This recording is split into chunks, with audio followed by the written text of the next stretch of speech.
Mars media நேயர்களுக்கும் அன்பர்களுக்கும் இந்த நாள் இனிய நாளாக அமைய எல்லாம் வல்ல இறைவனை பிரார்த்திக்கின்றோம். இந்த சேனல் உங்களுக்கு பிடிச்சிருந்தா மறக்காம சப்ஸ்கிரைப் பண்ணுங்க, ஷேர் பண்ணுங்க, லைக் பண்ணுங்க, கமெண்ட் பண்ணுங்க. ஓம் ஸ்ரீ குருப்யோ நமः. வக்ரதுண்ட மகாகாய சூரியகோடி சமப்பிரப நிர்விக்னம் குருமே தேவ சர்வகாரியேஷு சர்வதா. மார்ஸ் மீடியா நேயர்கள் எல்லாருக்கும் ஜோதிட குருஜியின் இனிய வணக்கங்கள், வாழ்த்துக்கள், ஆசீர்வாதங்கள். எனதுமே மகர ராசி நேயர்களே, இந்த பதிவில் நம்ம என்ன பார்க்க போறோம் அப்படின்னா, நிகழும் மங்களகரமான குரோதி வருடம் ஆவணி மாத ராசி பலன். இந்த ஆவணி மாசத்துல உங்களுக்கு எந்தெந்த கிரகங்கள் மூலமா நன்மை கிடைக்க போறது, எந்தெந்த கிரகங்களின் மூலமாக நீங்க கவனமா இருக்கணும், பரிகாரமா என்ன பண்ணினா ரொம்ப விசேஷம் அப்படிங்கிறத பற்றியெல்லாம் நம்ம இப்போ தெளிவாக பார்க்க போகிறோம். ஃபர்ஸ்ட் ஆஃப் ஆல், உங்களோட பஞ்சமஸ்தானத்தில் 3-12 குடையாதிபதி குரு, 4-11 குடையாதிபதி செவ்வாய், ரெண்டு பேரும் ஒரே இடத்துல இருக்கார். பஞ்சமஸ்தானத்தில் 5ஆம் இடத்துல. 5ஆம் இடத்துல இருக்கிறதுனால உங்களுக்கு குரு பகவானால பெரிய நன்மைகள் கண்டிப்பாக இருக்கும். செவ்வாய் பகவானால் சிறு குழப்பங்கள் இருந்தாலும் உங்களுக்கு சந்தோஷம் உண்டாகும். ஏன்னா இந்த இடத்துல ரெண்டு பேரோட சேர்க்கை குருமங்கள யோகத்தை உங்களுக்கு கொடுக்கறது. குருமங்கள யோகம் அப்படிங்கும்போது உங்களுக்கு அற்புதமான ஒரு நன்மையை கண்டிப்பாக கொடுக்கும். இந்த இடத்துல சேர்க்கை அப்படின்னு சொல்றது கொஞ்சம் மத்தியமமான இதுதான். ஏன்னா வார்த்தையே, ஏன்னா சேர்க்கைங்கிறது என்னன்னா, ஒரே நட்சத்திர காலில் ரெண்டு பேரும் டிராவல் பண்ணினாலும் குரு எங்க இருக்கார், செவ்வாய் எங்க இருக்கார் பாருங்க, டிஸ்டன்ஸே எங்கேயோ இருக்கு. ஸோ ஒரு இடத்துல அது வராது, பார்வைகள் தான், அதாவது அந்த கதிர் வீச்சு. ஸோ இந்த இடத்துல குருமங்கள யோகம் உங்களுக்கு இருக்கு. அதனால இதை வச்சு நீங்க சமாளிக்கலாம். இந்த இடத்துல உறவினர்கள் உங்களுக்கு ஆதரவா இருப்பா, தொழில் வியாபாரம் நல்லபடியாக நடக்கும், உத்தியோகத்தில் நீங்க எதிர்பார்க்கிற அந்த முன்னேற்றம் எல்லாம் கண்டிப்பா கிடைக்கிறதுக்கு வாய்ப்புகள் இருக்கு. உடன் பிறந்தவர்கள் அனுகூலமாக இருப்பார்கள். அதே சில செலவுகள் எதிர்பாராமல் சுப செலவுகளாக வந்து சேரும். சீருடை பணியாளர்களாகிய காவல், ராணுவம், தீயணைப்புத்துறை, மருத்துவத்துறையில் வேலை பார்க்கும் நண்பர்களுக்கு எதிர்பார்க்கும் இடமாற்றம், பதவி மாற்றம், பதவி உயர்வு, சம்பள உயர்வு அருமையாக வந்து சேரும். 26/8/2024 முதல் இந்த செவ்வாய் பகவான் எங்க வரப்போறார் அப்படின்னு பார்த்தீங்கன்னா, பகை ருண ரோகஸ்தானமாகிய சத்ருஸ்தானம் என்றழைக்கப்படும் 6ஆம் இடத்துக்கு வரப்போறார். அதாவது இந்த இடத்துல இந்த 6ஆம் இடத்துக்கு வந்து பார்த்தீங்கன்னா இப்படியும் பலன்கள் உண்டு, அப்படியும் பலன்கள் உண்டு. அதாவது எப்படின்னா, உத்தியோகத்தில் இருக்கிறவாளுக்கு ஒரு நல்லதும் கிடைக்கும், இதுவும் ஓரளவுக்கு சவால்களை சமாளிக்கக்கூடிய ஒரு இதுவும் கிடைக்கும். ஆனால் 6ஆம் இடம் அப்படின்னாலே இந்த செவ்வாய் இருக்கிறது ரொம்ப ரொம்ப விசேஷம். 3, 6, 10, 11 ஆகிய உபஜய ஸ்தானங்களில் இந்த செவ்வாய் பகவான் இருந்தால் ரொம்ப அற்புதமான ஒரு முன்னேற்றம் கண்டிப்பாக கிடைக்கும். மனசில் ஒரு தைரியம் இருக்கும், ஒவ்வொரு வேலைகளையும் இழுத்து போட்டுட்டு செய்வீங்க. அதுவே ஒரு பெரிய ப்ளஸ் பாயிண்ட். எடுக்கிற காரியங்கள்லாம் அற்புதமாக நிறைவேறும். மனசில் ஒரு குழப்பமே இல்லை அப்படிங்கிற ஒரு தெளிவான ஒரு சூழ்நிலை, தெளிந்த நீரோடைன்னு சொல்லுவதில் அந்த மாதிரி இருக்கும். அதேமாரி எடுக்கிற காரியங்கள்லாம் இப்போ உங்களுக்கு அற்புதமாக நிறைவேறும். அடுத்தபடியாக களத்திரஸ்தானம் 7ஆம் இடம். 7ஆம் இடத்துல 6-9 குடையாதிபதி புதன். இந்த நண்பர்கள் விஷயத்தில் கொஞ்சம் கவனமாக இருக்கணும். அதுவும் இந்த பால்யகால சிநேகிதர்கள், இல்லைன்னா உத்தியோகத்தில் சக நண்பர்கள், தொழில் வியாபாரத்தில் சக பணியாளர்கள், இவங்க கிட்டலாம் கொஞ்சம் பேசுறத குறைச்சிக்கிட்டு கரெக்டாக இருக்கிறது ரொம்ப நல்லது. அனாவசியமான பேச்சு வேண்டாம். அதேமாரி அவங்கள பற்றி அனாவசியமான ஒரு புரளி இல்லை ஏதாவது ஒன்று சொல்கிறது வேண்டாம். அதெல்லாம் அவாய்ட் பண்ணுறது நல்லது. இருந்தாலும் வாழ்க்கை துணை வழி உறவினர்கள், வாழ்க்கை துணையோட உடல் ஆரோக்கியம், இதிலெல்லாம் சிறப்பு அக்கறை எடுத்துக்கிறது ரொம்ப ரொம்ப நல்லது. படிக்கிற குழந்தைகள் நல்ல கவனம் எடுத்து படிக்கணும், சரியா கூர்ந்து படிக்கணும். சில குழப்பங்கள்லாம் வரும், அதனால் அதெல்லாம் அனுசரித்து போய் நல்லா படிக்கணும். 31/8/2024 முதல் இந்த புத பகவான் எங்கே வரப்போறான்னு பார்த்தீங்கன்னா, அஷ்டம ராசியான 8ஆம் இடத்திற்கு வந்து மறைவு ஸ்தானம் அப்படின்னாலும் அங்கே சூரியனுடன் இணைந்து புதாதித்ய யோகம் கொடுக்கறதுனால கல்வி பயிலும் மாணவ மாணவிகளுக்கு கல்வியில் இருந்து வந்த இடைஞ்சல்கள், தாமதங்கள் குறையும். மனசில் ஒரு குழப்பம் இல்லை அப்படிங்கிற மாதிரி ஒரு சிச்சுவேஷன் உண்டாகும். எழுத்து மற்றும் அச்சுத்துறையில் இருக்கும் நண்பர்களுக்கு புதிய வாய்ப்புகள் வந்து சேரும். நண்பர்களின் மூலம் இருந்து வந்த குழப்பங்கள் குறையும்.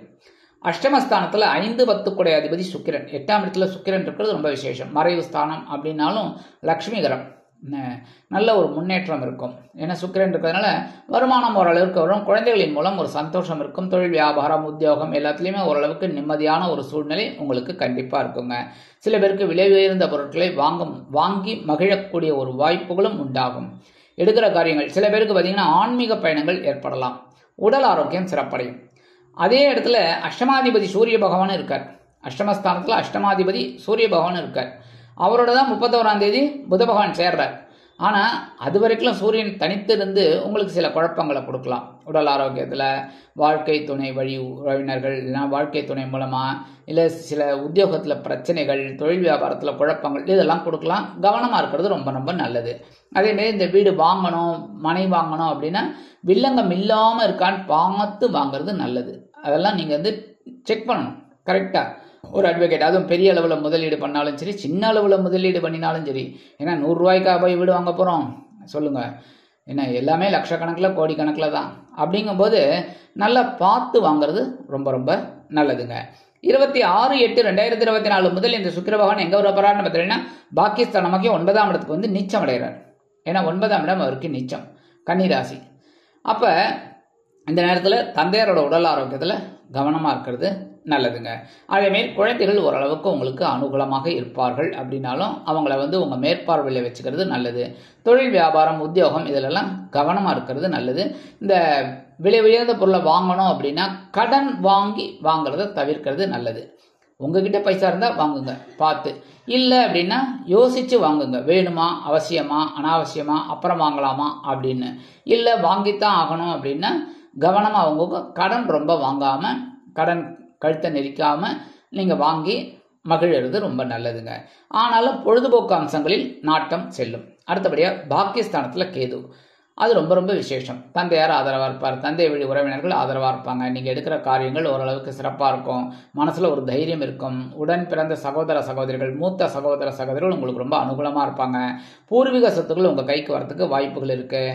எடுக்கிற காரியங்கள்லாம் இப்போ அற்புதமாக நிறைவேறும். அடுத்தபடியாக சகாயஸ்தானத்தில் ராகு, 3ஆம் இடத்துல இருக்கிற ராகு உங்களுக்கு பிரம்மாண்டமான ஒரு தைரியத்தை கொடுத்துட்டு இருக்கார். இந்த இடத்துல நல்லா கவனிக்கணும். தைரியம்ங்கிறது 2 விஷயம் இருக்குது. அதாவது அசாத்தியமான துணிச்சல் ஒன்று, அசட்டு துணிச்சல் ஒன்று, 2 இருக்கு. என்னன்னா அசாத்தியமான துணிச்சல் அப்படின்னா நம்மளால இந்த வேலை முடியும் அப்படின்னு நினைச்சுக்கிறது. அசட்டு துணிச்சல் என்ன தெரியுமா? நம்மளை விட பெரிய வலிமை மிகுந்தவனோடு மோதுறது. அது வந்து அசட்டு துணிச்சல். ஏன்னா நம்மளை விட அவன் வலிமைன்னு நமக்கே தெரியுது. என்ன, நம்ம இப்போ சாதாரணமாக 25 கிலோ அப்படின்னா அவன் ஒரு 50 கிலோ 60 கிலோவில் இருக்கான், பயங்கரமான பில்டர், அதாவது உடம்பை அப்படி மெயின்டைன் பண்ணுறவன். அவங்ககிட்ட போய் தகராறு வச்சுக்க முடியுமா?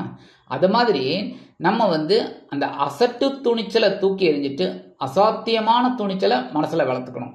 சரியா? அப்போ 3ஆம் இடத்துல இருக்கிற ராகு உங்களுக்கு பிரம்மாண்டமான ஒரு வெற்றியை கண்டிப்பாக கொடுப்பார். தைரியத்தை கொடுத்து வெற்றியை கொடுப்பார். நீங்கள் காரியங்களில் வெற்றியை அனுபவிக்கலாம். அதேமாரி உடன் பிறந்தவர்கள் அனுகூலமாக இருப்பார்கள்.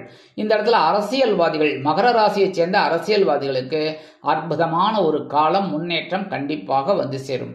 அதேமாரி வெளியூர் போய் படிக்கணும், வெளியூர் போய் உத்தியோகம் பார்க்கணும்னு நினைக்கிற குழந்தைகள்லாம் தாராளமாக, அதாவது இந்த வெளியூரில் வெளிநாடு போகிறதெல்லாம் தாராளமாக வச்சுக்கலாம். ஒரு சின்ன சின்ன தடங்கள் இருந்தாலும் உங்களுக்கு சக்ஸஸ்ஃபுல்லாக அமையும். அடுத்தபடியாக தனவாக்கு குடும்பஸ்தானமாகி 2ஆம் இடத்துல சனீஸ்வர பகவான். 2ஆம் இடத்துல சனீஸ்வர பகவான் இருந்தாலே வாய் பேச்சு கரெக்டாக இருக்கணும். ஆனால் வக்ரகதியில் இருக்கார் அப்படிங்கிறனால பரவாயில்லை, அப்போ ரொம்ப பேசலாமான்னு கேட்காதீங்க. பேசக்கூடாது. பேசுகிறதையும் பார்த்து தான் பேசணும். ஏன்னா எல்லாமே இப்போ இந்த இடத்துல பார்த்துட்டீங்கன்னா ஏவல், அதெல்லாம் பார்த்து, இடம் பொருள் ஏவல் இதெல்லாம் பார்த்து தான் பேசணும். ஏன்னா அப்படி இருக்கு காலம்.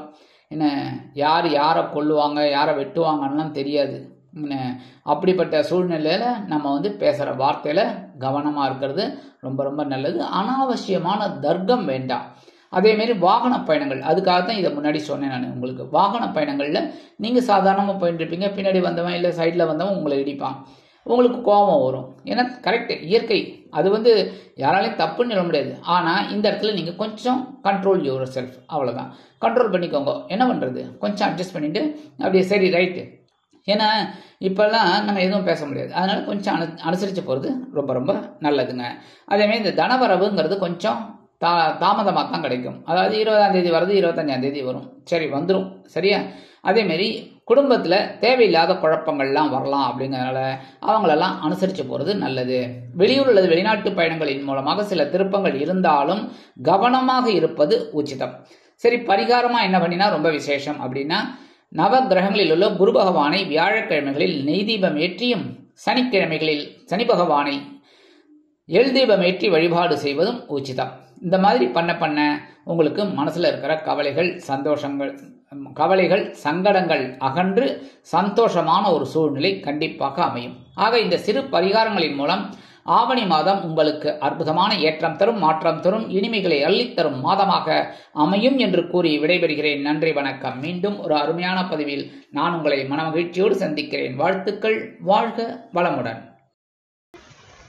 இந்த சேனல் உங்களுக்கு பிடிச்சிருந்தா மறக்காம சப்ஸ்கிரைப் பண்ணுங்க, லைக் பண்ணுங்க, ஷேர் பண்ணுங்க.